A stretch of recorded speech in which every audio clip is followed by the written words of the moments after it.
I don't expect you to believe everything I'm about to tell you. But I do thank you for listening. From what I've read and heard, people often say ghosts cling to places. A house, a room, a corner of the world where they once lived, or maybe where they died.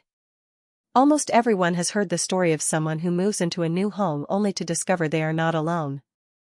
And for some reason, we always see ourselves as the intruders, while they, the spirits, seem to be the rightful inhabitants. Beyond the fear, there's almost empathy. As if deep down, we want to believe they don't mean any harm. That's why what I'm about to tell you is so strange. So far from ordinary. Something I cannot explain. This is what my family has lived through for more than 2 years now. And I remember the exact moment it began for me. It was a Sunday night. We were about to watch a movie. My father, a movie enthusiast, still had old VHS tapes from the video rental shop he ran until 2005. My sister and I had picked the people under the stairs. A few minutes in, something unusual happened. A voice. A child's voice, softly singing. The tune was "When You Wish Upon a Star," from Pinocchio. At first, we thought it came from the TV. But then, my father paused the tape. The singing didn't stop.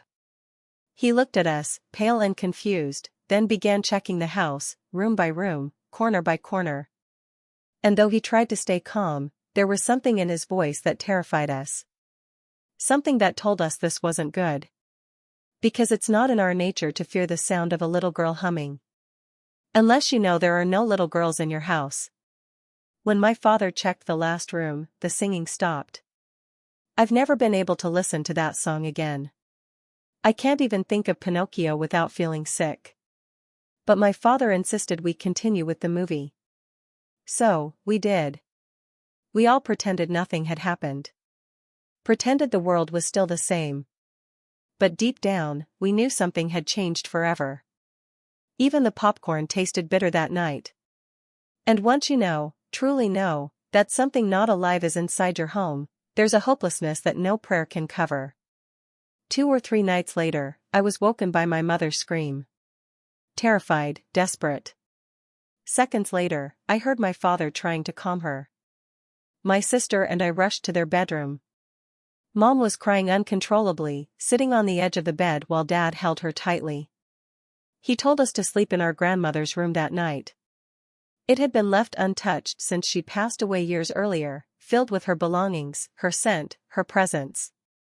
It was also the only room upstairs without windows. That's why Dad sent us there.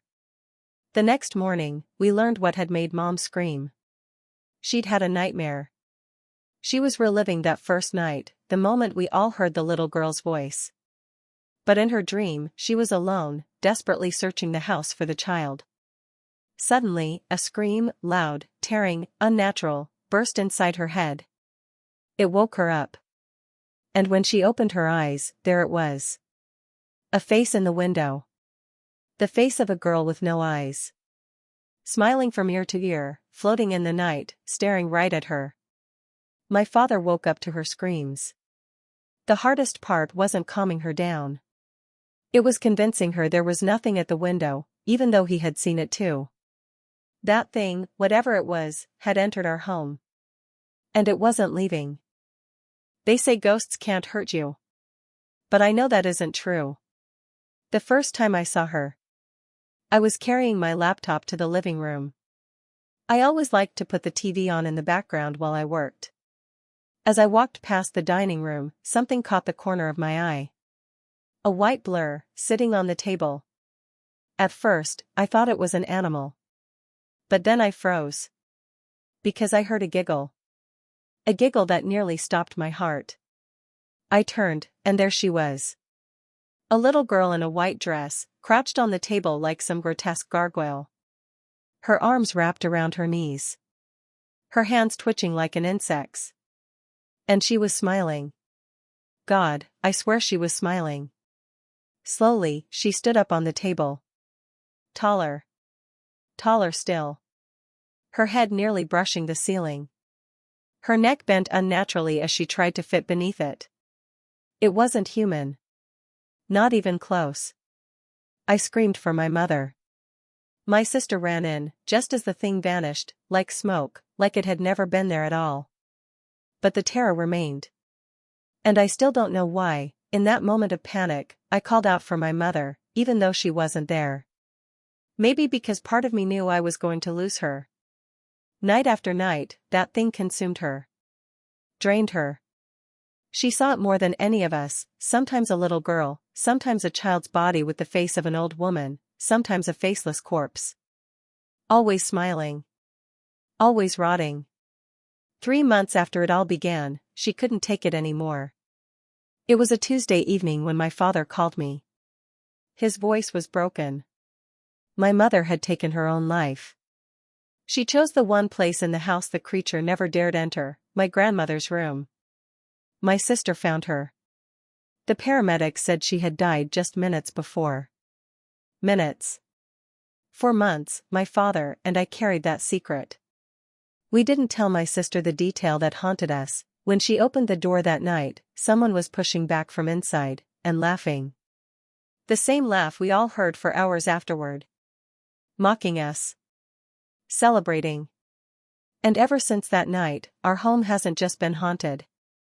It has been cursed. After my mother's death, things only grew worse. That thing, that little girl that wasn't, began to torment my sister. One evening, we returned from dinner at a family friend's house. When we walked in, we found my sister's belongings scattered across the floor. Her diary was torn open, pages ripped out. Letters and keepsakes she had hidden away were strewn everywhere. One of her dolls, normally locked safely in her closet, was sitting in my father's room. Her most private treasures had been rummaged through. Defiled. My sister collapsed in tears as we tried to help her gather everything. My father went downstairs for a broom to clean broken glass. But when he came back, his face was pale. He was holding something in his hands. My sister's first communion dress. He had seen it standing upright in the dark living room, as if an invisible body was wearing it. Floating. Moving. And when he turned the lights on, it dropped to the floor.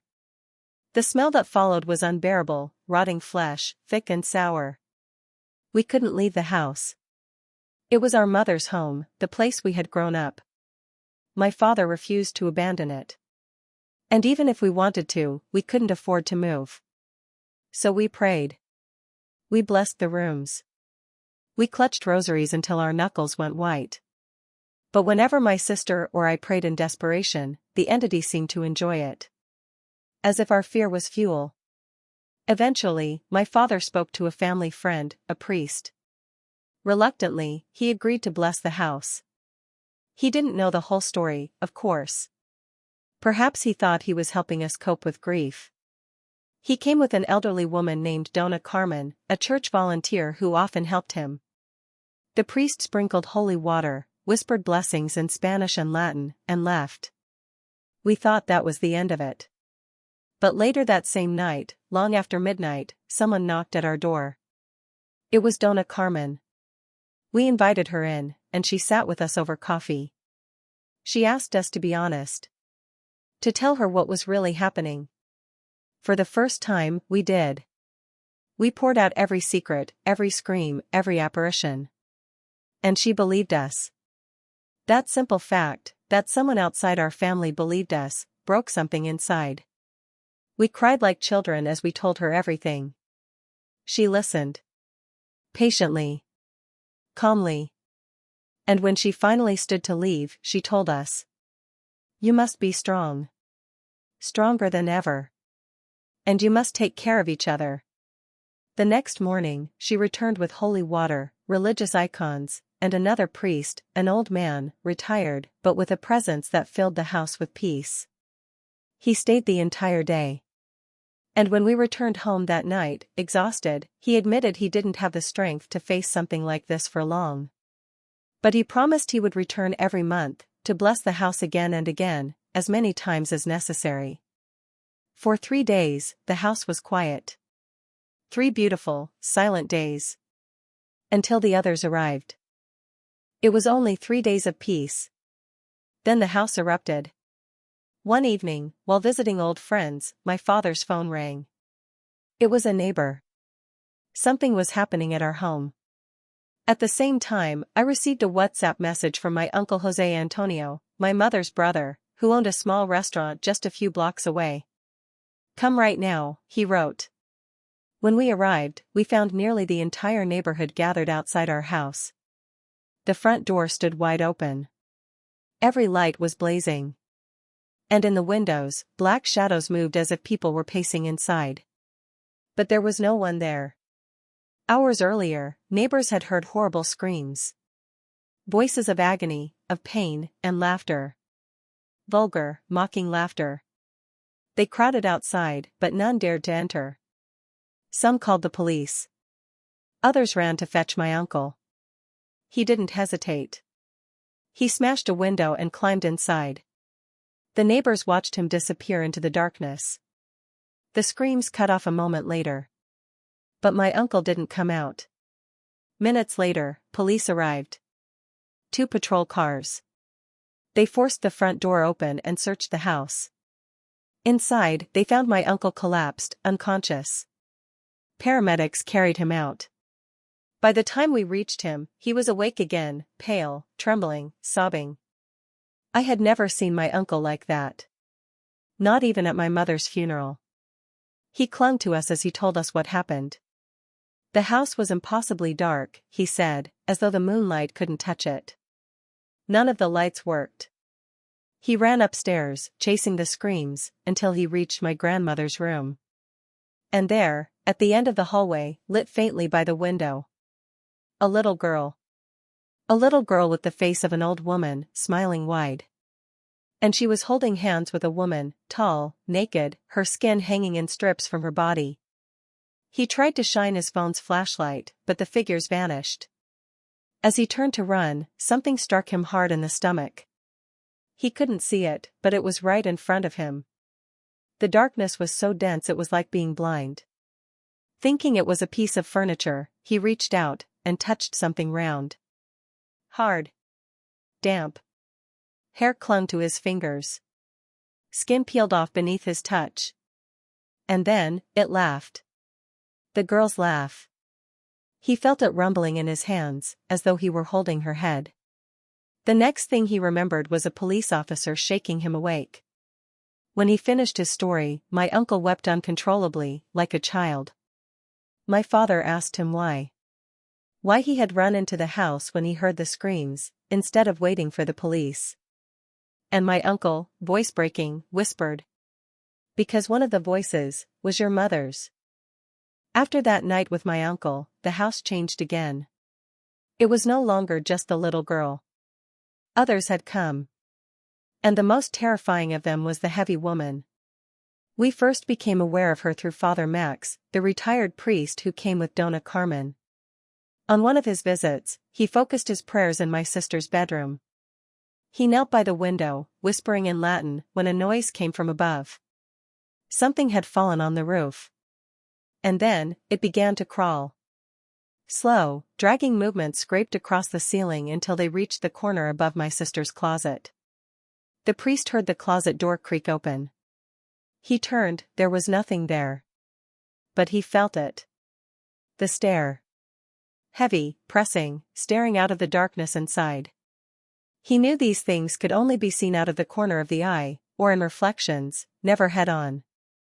So he took my sister's full-length mirror and placed it directly across from the closet.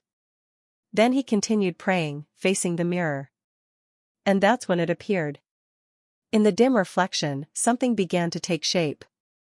A figure, emerging. He leaned closer, heart pounding. For a moment he thought it might be a trick of his imagination. But then, reflected in the glass, the closet door opened wider, and a massive woman stepped out. Her body was swollen, her gray hair tangled. She moved toward him quickly, too quickly. He barely had time to register her face before he called out for Dona Carmen.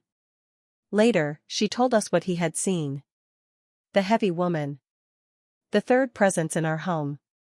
Unlike the others, she never went downstairs. She stayed on the upper floor. At night, with the doors closed, we could hear her heavy footsteps pacing the hallway. Her labored breathing seeping beneath the cracks. That sound became part of our nights. Part of the house itself. Sometimes, it was easy to forget. To pretend life was normal again. My sister told me about one day at school, a beautiful day, one of the best she'd had since Mom's death. She had struggled so much to connect with people afterward, especially after one of her closest friends moved away. But that day, her classmates surprised her. They hugged her, laughed with her, took her out to eat. For the first time in months, she felt alive, loved, like a normal teenager again. When she came home, even the sunlight spilling through the window seemed warmer, brighter, as though the house itself was different. She lay down on her bed, smiling, and quickly drifted off to sleep. Her dreams were full of joy. Friends. Family. A boy she liked. Memories of a vacation from years ago. Until she heard it. The laugh. That cursed, mocking laugh that seeped into her dreams to remind her, nothing was normal. The house was still poisoned. Mom was still gone. She opened her eyes, maybe still half dreaming, maybe not. And floating above her bed was the heavy woman. Her swollen body hung in the air, her gray hair brushing the ceiling. She reached down with long, trembling arms. Her mouth opened in a scream, but no sound came out. Only her black, empty eyes. My sister bolted from the room. She ran out of the house and straight to our uncle's restaurant, waiting there until someone came for her. That night, she was supposed to have a sleepover with friends. She didn't want to ruin it, so she didn't tell them what had happened. She smiled, laughed, pretended everything was fine. But when she looked out the window, she saw her. The little girl. Standing outside. Her face that of an old woman. Wearing the first communion dress. Staring at her. My sister nearly fainted. But she didn't say a word. She didn't want to be the strange one anymore. The broken one. So she forced herself to ignore it. Pretend it wasn't there. She managed to make it through the night like that. But deep inside, she realized something awful: no matter where we went, no matter how far from home, they would follow. Weeks later, my sister was sitting at our uncle's restaurant, waiting for Dad or me to walk her home. Her phone rang. It was a boy from school. Not a close friend, just someone from another class. His voice was shaky. Nervous. "Hey, are you at your family's restaurant right now?" he asked. "Yes," she said. There was a long pause. Then he muttered, "No way, you're kidding me." She asked what he meant. And finally, with a trembling laugh, he explained. He and some friends had been fooling around with a Ouija board. Just a stupid game, they thought. But this time, something answered. At first, it seemed harmless, letters moving, spelling nonsense. But then the board mentioned her. It said her name. It said exactly where she was at that very moment. And then, it said something else. That it liked living in her house. I want to write this as a kind of farewell. And as a thank you. To everyone who cared about us, who sent us messages, who prayed for us, who tried to help. To the friends and strangers who recognized our story when it appeared on that channel and reached out again. We're grateful. Truly. But the truth is, telling our story hasn't made things better. It's made them worse. Since we spoke out, we've counted 12 different entities in this house. 12. 5 of them appeared only after our story went public. I don't want to believe it's connected. We never even listened to the videos here at home, only spoke over the phone.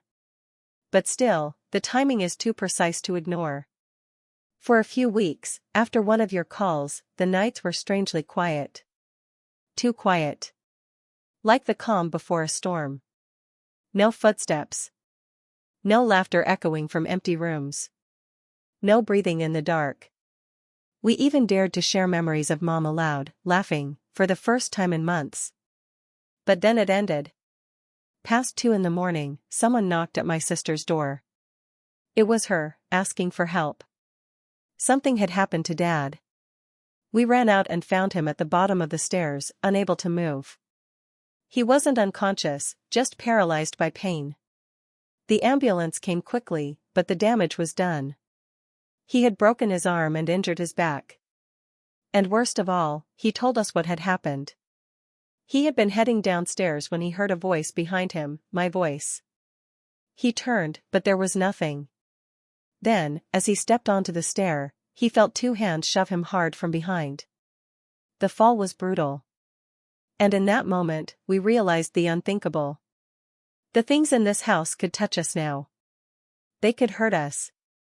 And that terrified us more than anything. Not long after my father's fall, we received a call from Martin, the son of one of Dad's oldest friends. I'd known him since childhood. He was 10 years older than me, a kind man with an unshakable faith. His family were devout Mormons. When he heard what had happened, he offered to stay with us for a weekend. To pray with us. To remind us of God. To bring peace. I think, at first, he didn't really believe what we were living through. He thought it was grief. Imagination. Fear. But then he spoke with Father Max and Donna Carmen. Whatever they told him, it changed him. I saw it in his eyes. He no longer doubted that something very real was happening in our home. That night, the three of us, Martine, my sister, and I, sat in the living room, trying to distract ourselves. We turned on the TV, but no one was paying attention. Eventually, we turned it off and just talked. I was flipping through a magazine when I heard Martine laugh. But it wasn't his laugh. It was wrong. Dark. Almost mocking. My sister froze. Her eyes widened. She stared at Martine, but he just smiled nervously, as though nothing had happened. Then it came again. The same laugh. Only this time I saw it. It wasn't coming from him. It was behind him. Someone, something, was laughing over his shoulder. We begged him to come with us, to leave the room. But he refused. He insisted nothing was wrong. We practically dragged him out. Later, he tried to sleep on one of the couches in the living room. That's when it happened. He heard it first, breathing. Heavy, ragged breathing coming from the downstairs bathroom. He thought nothing of it, just nerves. He closed the door and went back to the couch. Then he saw movement. A shadow slipping behind the couch where he had been lying. He grabbed his phone, turned on the flashlight, and checked. Nothing. Relieved, he lay down again. Closed his eyes. And then he felt it. The weight of a body climbing onto the couch. A face pressing against his. A mouth biting into his cheek. Not teeth, just gums, crushing, grinding against his skin. He opened his eyes and saw her.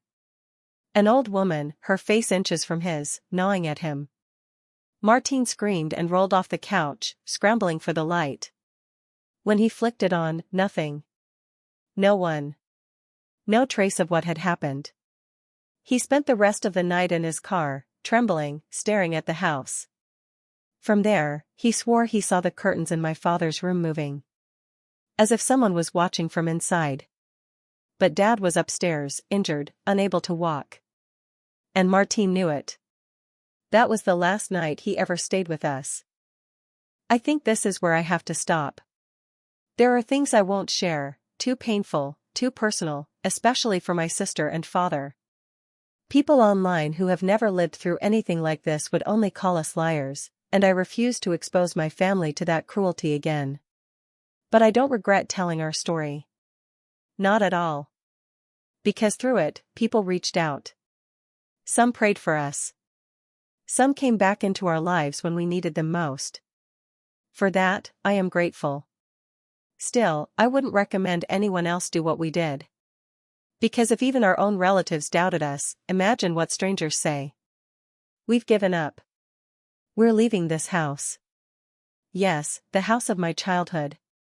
The house full of memories of Mom and Grandma.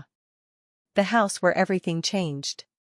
We'll move as soon as we can, hopefully next month. Father Max has promised to come one last time to bless the place before we go. Maybe then, we'll finally sleep in peace. Just one night. That's all we want. If nothing else happens, if you never hear from us again, know this. We found our ending. And in some way, I pray it is a happy one. Thank you. Thank you for listening. Thank you for caring. Thank you for praying for us. From the bottom of my heart, thank you.